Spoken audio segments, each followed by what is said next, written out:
Manhã Cidade Política. Apoio Sismuc Regional e blog do Mário Flávio. A política de A a Z.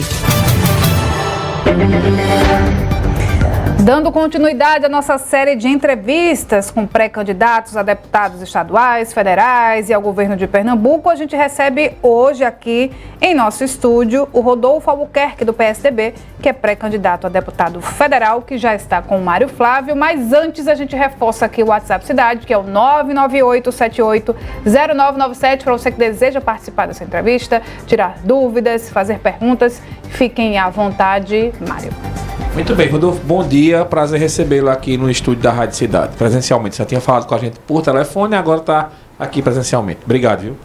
Bom dia, Mário, bom dia a todos os ouvintes da Rádio Cidade, ao povo de Caruaru e de todo o Agreste. É uma alegria estar com você aqui pessoalmente nos estúdios e cumprimentar também todos que fazem aqui a técnica, o corpo aqui da Rádio Cidade também. Muito bem, Rodolfo, por que a pré-candidatura e por que o PSDB?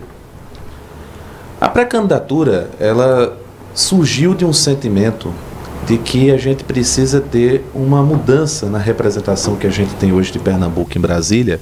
Agora, uma mudança que não seja apenas no discurso, seja uma mudança na prática, na forma de conduzir o mandato, nas pautas que vão ser defendidas e apresentadas. A gente percebe que o sentimento que existe hoje na política em Pernambuco é quase que hereditário. São sobrenomes, é quem tem mais caciques, quem tem mais estrutura. E o povo é muito pequeno nessa discussão, nesses grandes cálculos, nas grandes contas. E a gente precisa mudar essa lógica, a gente precisa trazer as pessoas para a discussão. As pessoas, elas não querem ser apenas um número que vai na eleição, vota lá num determinado candidato, depois ficam, a ver navios por 4 anos. As pessoas querem participar da construção do mandato. Por mais que hoje haja um descrédito por parte da política, e quem está na classe política, em grande parte, tem uma responsabilidade em virtude das práticas, dos acontecimentos, mas mesmo diante do descrédito, as pessoas querem participar e querem ser parte da solução. O povo não é problema, o povo é solução. E esse sentimento de diálogo, de construção, é o que tem motivado a nossa caminhada. A opção pelo PSDB se deu pela identidade de projetos que existe com o partido e também com o projeto que está colocado para Pernambuco, liderado pela ex-prefeita de Caruaru, Raquel Lira, e o entendimento que nós temos de que Pernambuco hoje precisa ter uma virada de página. A gente precisa ter a capacidade de recolocar Pernambuco no papel de protagonismo e vanguarda que sempre exerceu historicamente. E eu tenho a convicção de que o projeto do PSDB, o projeto liderado por Raquel, do qual eu me incluo, faço parte como pré-candidato a deputado federal, será capaz, com esse processo que foi iniciado na última semana do Pernambuco para cima, da construção do plano de governo, ouvindo as pessoas na plataforma colaborativa, a gente apresentar efetivamente soluções para o Estado. E da nossa parte, nós também estamos iniciando um processo de escutas, através do Diálogos pela Renovação, ouvindo as pessoas do que elas esperam do seu próximo deputado federal. Então, foi muito disso que motivou a nossa posição hoje de candidato e a escolha pelo PSDB. Você também citou aí a ex-prefeita de Caruaru, Raquel, que está numa candidatura, começou muito bem, de acordo com as pesquisas, mas quando Marília Reis entra no jogo, o Raquel cai para a segunda posição e hoje está empatado tecnicamente ali com outros 2 candidatos, o Anderson e também com o Miguel. Isso preocupa de alguma maneira e de repente, de Raquel lá na frente, de repente ela, sei lá, se juntar com o Miguel, por exemplo, ou com a própria Marília Reis, ou você acha que a candidatura de Raquel é irreversível? A candidatura de Raquel é irreversível, Eu até brinco, foguete não dá ré. A candidatura de Raquel está colocada, foi discutida com a sociedade pernambucana. Perceba que Raquel, ela recebeu muitas pressões. Confesso que até eu em alguns momentos falei, tem que lançar logo, tem que colocar, e ela de forma muito prudente, ela respeitou o processo, ouviu a sociedade, sentiu o termômetro das ruas. As pesquisas desde o ano passado colocavam Raquel num processo de liderança. né? Ela, lá atrás, na metade do ano passado, já existiam levantamentos que apontavam a Raquel ou na faixa de 15 a 20, ou até mesmo acima dos 20 pontos percentuais.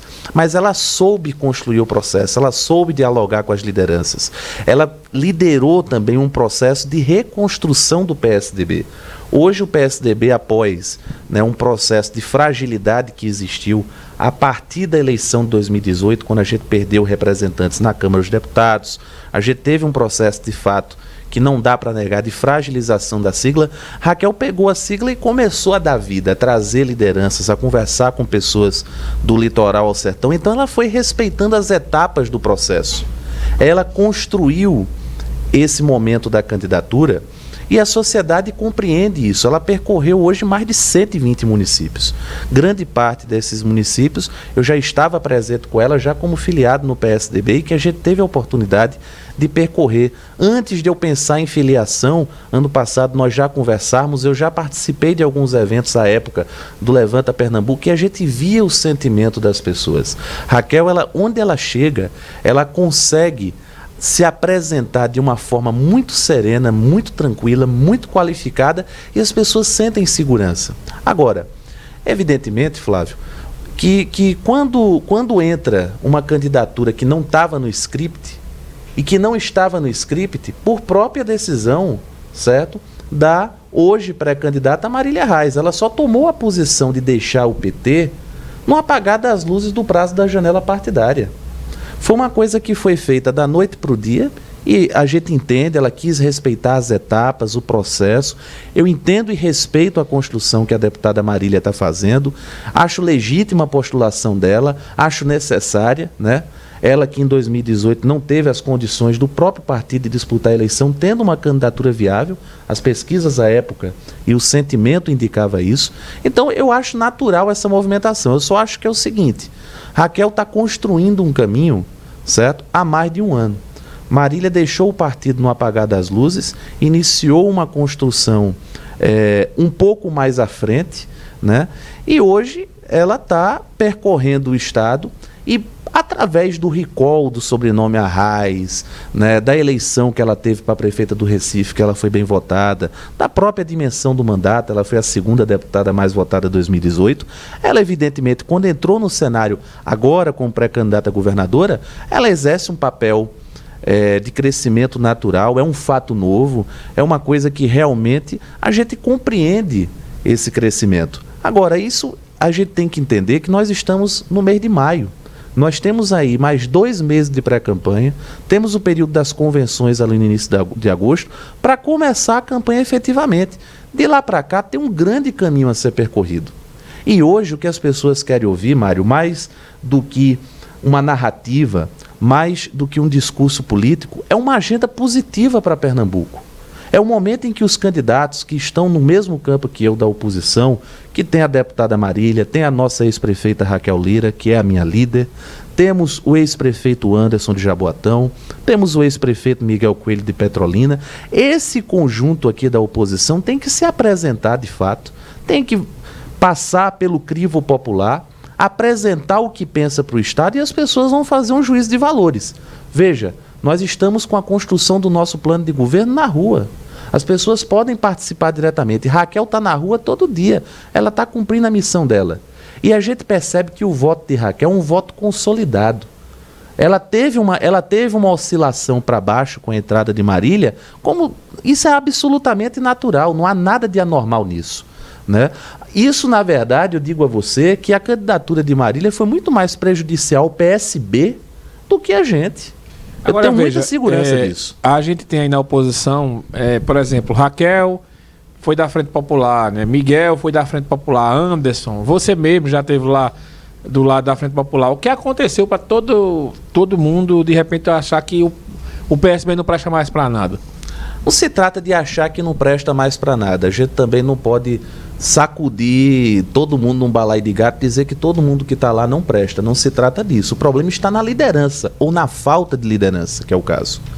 Nós temos uma Frente Popular que foi construída sob a liderança do ex-governador Eduardo Campos, de saudosa memória, né? E temos a Frente Popular pós-Eduardo com Paulo Câmara, que não respeita as lideranças, que não dialoga com as lideranças, que não dialoga com o povo do Estado, que não cumpre os compromissos, que não tem a capacidade de gestão, de assumir as responsabilidades, de trazer solução para os problemas, que aliena todo mundo, que chega numa cidade com a cara lavada para assinar a ordem de serviço para não executar. A gente tem aqui o Hospital da Mulher de Caruaru, que é um belíssimo exemplo desse desgoverno, né, que o governo Eduardo João Lira entregou a obra praticamente pronta e Paulo Câmara não teve a capacidade e a dignidade de ter respeito com as mulheres do Agreste, de Caruaru, de Bezerros, de todas as cidades aqui, e entregar uma obra que já estava praticamente pronta. Está lá o mato comendo no centro. Aquilo ali só não virou uma floresta, bem dizer, e é triste a gente falar isso até de forma pejorativa, porque é a prefeitura de Caruaru que capina, certo? Porque o Estado abandonou. Então, não é que a gente pegou e disse a Frente Popular não presta, é um conjunto. Eduardo Campos, certa vez, em 2014, naquela última entrevista que ele deu no Jornal Nacional, né, William Bonner fez uma pergunta para ele, muito semelhante a essa que você fez. Por que ele tinha passado determinado período com o PT e agora tinha deixado? E Eduardo deu uma resposta que eu acho que se aplica a esse caso. Você não está fadado a permanecer numa aliança, num conjunto, quando você já não se sente representado, quando você já não encontra identidade com aquele projeto. A Frente Popular de Pernambuco perdeu completamente a sua identidade. Hoje é um ajuntamento de forças políticas que não consegue propor uma agenda para o Estado. A maior prova disso é que eles apresentaram um candidato, certo? Que até é apelidado aí, botaram um apelido de Danulo, né? Que era uma figura que quando foi secretário não dialogou com os deputados, com os prefeitos, não fez as entregas que deveria fazer, fala até certas vezes como se fosse um candidato de oposição, e eu vou lhe dizer o porquê agora. Ele chega lá numa agenda e diz, nós vamos fazer pacto pela água, nós vamos resolver o problema do abastecimento hídrico. Um cara que representa um governo que está há 16 anos no poder, o mesmo partido, que teve N oportunidades de resolver, vem propor pacto pela água. E detalhe, a adutora de Serra Azul já era para estar pronta há 2, 3 anos atrás. E trazendo água para o nosso Agreste, que a gente está hoje, para Caruaru, para Bezerros, para Gravatá, para Tacaimbó, para Brejo da Madre, para essas cidades todinhas. Aí o cara, no tempo de eleição, na cara lavada, vem falar de pacto pela água. Agora está falando que vai duplicar 232 até Serra Talhada. Sabe, são piadas de mau gosto. Então, quando a gente percebe tudo isso, Mário, e eu acredito que foi esse sentimento que foi permeando não só a mim, mas outras lideranças, de sair desse campo político. E para concluir, o caso de Raquel, por exemplo, o PSB não teve respeito com Raquel em 2016, quando ela foi disputar a eleição, ela era deputada estadual do partido, o pai, ex-governador do estado, ex-vice-governador, fator decisivo na vitória de Eduardo em 2006, quando Eduardo estava com 4% nas pesquisas, veio para o palanque, trouxe o Agreste, trabalhou, fez o que pôde pela gestão, foi reeleito em 2010, uma história toda construída. Raquel foi uma pessoa extremamente leal, digna, e faltando 2, 3 dias para acabar a janela partidária, numa atitude rasteira, seu Paulo Câmara toma o partido num acordão para não deixar ela ser candidata. Então, quem foi desrespeitoso dessa forma, com uma liderança do porte de Raquel, como você pode esperar lealdade em troca quando não há respeito? Respeito, lealdade, parceria, Mário, é via de mão dupla e parte das convicções e da esperança, basicamente. Pois não, Renata? Uma participação já aqui pelo 998780997 do Ramon do Vassoural. Ele diz o seguinte: bom dia, na minha opinião a única oposição ao atual governo é Anderson Ferreira, pois foi o único que nunca se juntou à Frente Popular. Já os demais, como o Mário bem lembrou, já participaram da Frente Popular e compartilham os mesmos pensamentos. E aí? Se o nosso amigo me permitir, eu acho que ele precisa dar uma olhadinha lá na internet que Anderson foi eleito em 2010, primeiro mandato dele pela Frente Popular, e reeleito em 2014 pela Frente Popular. Então, não existe isso. Foi o que eu disse na pergunta anterior. Não existe. Né? Anderson agora está, e eu respeito, ele está vinculado ao presidente Jair Bolsonaro, fez a escolha política dele, entendo perfeitamente. Agora, ele não pode dizer que nunca fez parte da Frente Popular, não. E veja, não tem demérito de você ter feito parte da Frente Popular em algum momento. Vamos parar com isso. A política é dinâmica, né? As pessoas mudam de opinião. Não, e outra, houve um momento sim, principalmente sob a liderança de Eduardo, em que a Frente Popular era um grupamento político forte, respeitoso e que trouxe coisas boas para o Estado. A coisa perdeu a identidade, perdeu o senso de direção e de capacidade de dar resposta à sociedade quando Eduardo saiu da liderança para ser candidato a presidente, depois lamentavelmente morreu, né, na sua campanha presidencial, no curso da sua campanha, e Paulo, né, pela falta de habilidade, pela falta de experiência, pela falta de espírito público, de liderança, de lastro político, não teve as condições de manter o conjunto de forças unido, né? A reeleição de Paulo em 2018 foi fruto de uma conjuntura especialíssima. Em condições normais, Paulo não teria sido reeleito em 2018, certo? Ele fez em 2018 o que estão tentando fazer agora, de nacionalizar a eleição, de querer se pendurar na imagem de Lula, certo? Para querer ganhar. Só que o povo não é besta. E aí, Mário, é que entra o componente da discussão de entender que nós temos hoje duas candidaturas que brigam homericamente aí para todo mundo ver pelo uso da imagem de Lula. Um diz, eu sou o candidato de Lula, até inventou um negócio, Dan Lula, né? Marília diz que é a candidata de Lula. Agora, cadê Pernambuco no debate? Cadê o problema da água? Cadê o problema das estradas que o governador, com cara de pau, com propaganda paga com o nosso dinheiro, fala de retomada? A retomada não para. Eu até falo isso muito nas minhas redes sociais, né? Faço vídeos denunciando essas discrepâncias. Retomada do quê? Retomada do quê? O que está se retomando que não tinha? Né? Não tem agenda para o Estado. Nós estamos percorrendo o Estado. Outros atores da oposição, evidentemente, estão fazendo, Mário, esse processo de percorrer Pernambuco, mas nós, certo, sob a liderança de Raquel, a gente tem percorrido. Por exemplo, sexta-feira, a gente estava lá na Mata Norte. Fomos a Camutanga, fomos a Itambé, fomos à Aliança, ouvimos os problemas da população. Antes estivemos em Santa Cruz do Caparibe, uma semana antes, lá na área do polo de confecções, conhecendo os problemas e as dificuldades. Já estivemos no sertão, já estivemos em diversas localidades ouvindo as pessoas. Agora, o que eu lhe falo e falo aos ouvintes da Rádio Cidade, é de que essa é uma eleição em que a gente tem que apresentar uma agenda positiva para Pernambuco. A gente precisa ter a coragem de chegar para resolver os problemas, assumir a responsabilidade. Esse negócio de, vou fazer, não sei o que lá, a gente tem que ter planejamento, a gente tem que ter diálogo, a gente tem que estudar os problemas, as questões, mas tem que trazer a solução.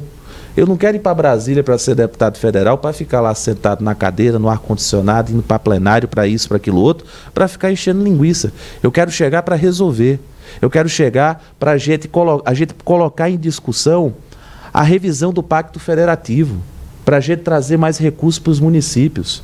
Eu quero ir lutar pela duplicação da BR-232 até Arco Verde, a gente garantir os recursos no governo federal para que a obra possa ser executada. É a gente combater a vergonha da duplicação da BR-104 ali na área do polo de confecções, que aquilo ali é o maior exemplo de desperdício de dinheiro público, de falta de gestão.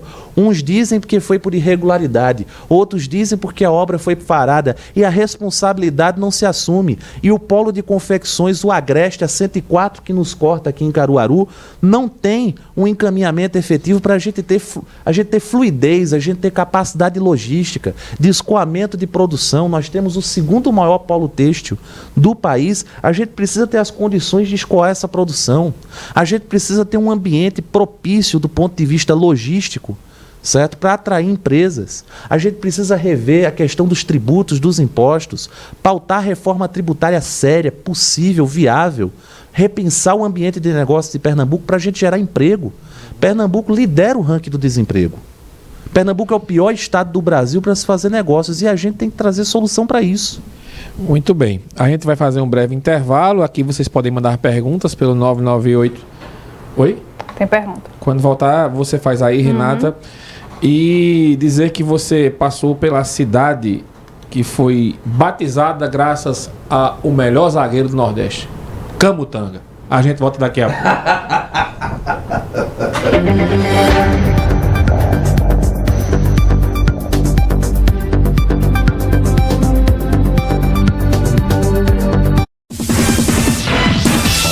a pouco estaremos de volta com Manhã Cidade, com Renata Torres e Mário Flávio. Apoio Ótica Asa Branca. Há 7 anos, cuidando da sua saúde visual com qualidade e responsabilidade. Ecosolen, energia solar. Entra em contato 81 31 36 78 86. E Unicred Caruaru. O que é bom a gente nunca esquece. Tem mais uma novidade chegando na Casa do Serralheiro. Confira a nova linha de lambri, rampa branco, usado para a produção de portões. E tudo com a qualidade e preço baixo que você já conhece. A Casa do Serralheiro fica na Avenida Leão Dourado, número 13A, no bairro São Francisco. Casa do Serralheiro, a casa do preço baixo. Cuidado com as fake news, pessoal. Eleitores e eleitoras com 70 anos ou mais tiveram o título cancelado? É falso.